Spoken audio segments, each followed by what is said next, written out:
Alhamdulillah kita telah bisa membaca Al-Quran, tapi sudah terakhir kali kita membacanya adalah Ramadan tahun yang lalu, sehingga beberapa bulan yang berikutnya kita sama sekali tidak pernah membuka Al-Quran dengan kesibukan yang kita miliki.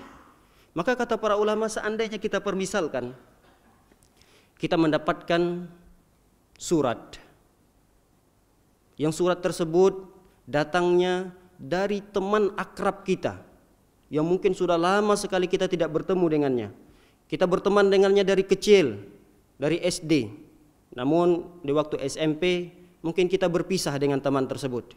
Tapi teman yang kita masih SD ini, kalau diibaratkan dia itu adalah bagian kita, kita adalah bagian dia, saking dekat dan akrabnya. Manakala 20 sampai 30 tahun yang berikutnya, teman ini mengirimkan surat kepada kita. Pertanyaannya, ketika surat itu datang kepada kita, dengan kesibukan yang banyak yang kita miliki, mana yang lebih kita dahulukan?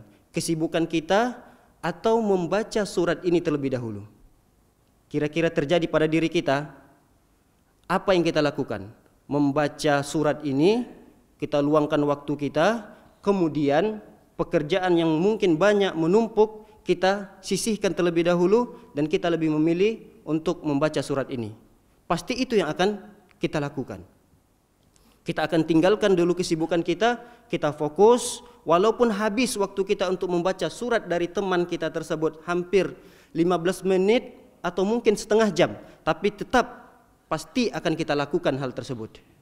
Nah, bagaimana lagi kalau teman akrab kita tersebut mengirimkan surat kepada kita yang kita sudah tidak bertemu begitu lamanya, sampai 20 hingga 30 tahun lamanya, dan kita tidak tahu kabarnya. Tiba-tiba dia ingat dengan kita, dia kirimkanlah sepucuk surat dengan kita, ternyata dengan bahasa yang tidak kita pahami.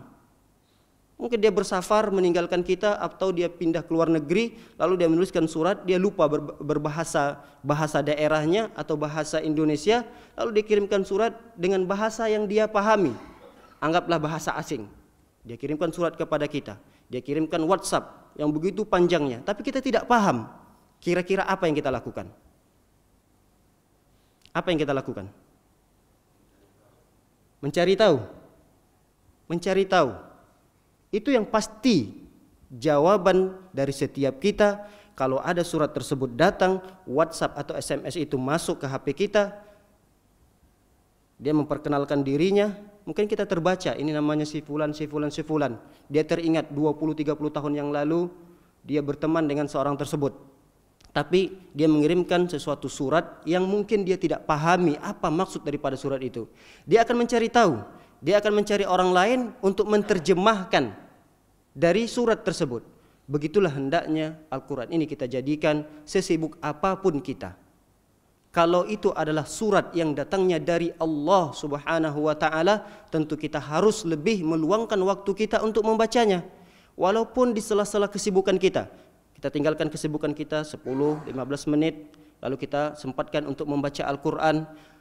Namun kadang-kadang Al-Quran yang kita baca itu tidak paham apa maksud yang kita baca. Lalu kita berusaha untuk mencari tahu apa maksud daripada ayat yang kita baca tersebut. Sebagaimana kalau surat itu datang dari orang yang kita sayangi, teman akrab kita, pasti hal itu kita lakukan. Kenapa hal ini kita tidak lakukan kepada Allah Subhanahu wa ta'ala, yang Allah turunkan surat tersebut kepada kita bukan hanya sebagai kerinduan Allah Subhanahu wa ta'ala kepada kita, akan tetapi Al-Quran yang kita bacakan adalah sebagai petunjuk, cahaya yang akan menerangi kita dimanapun kita berada. Sebagaimana firman Allah Subhanahu wa ta'ala dalam surah Al-An'am, Allah Subhanahu wa ta'ala berfirman, afaman kana mayitan fa ahyainahu wa ja'alna lahu nuran yamshi bihi fin nas. Kata Allah Subhanahu wa ta'ala, dulu kalian itu tidak ada. Kita semua ini dulu dalam keadaan tidak bernyawa, mati. Lalu Allah hidupkan kita. Dengan ditiupkan oleh Allah Subhanahu wa ta'ala ruh kepada kita, hiduplah kita.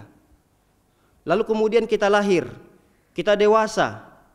Tidak mungkin ketika kita dewasa Allah Subhanahu wa ta'ala tidak membimbing kita. Sehingga kata Allah Subhanahu wa taala, wa ja'alna lahu nuran, kami jadikan bagi manusia kita semua ini, Allah Subhanahu wa taala turunkanlah nur, cahaya, yaitu Al-Qur'an kata para ulama. Supaya apa? Supaya dia bisa berjalan di tengah-tengah manusia.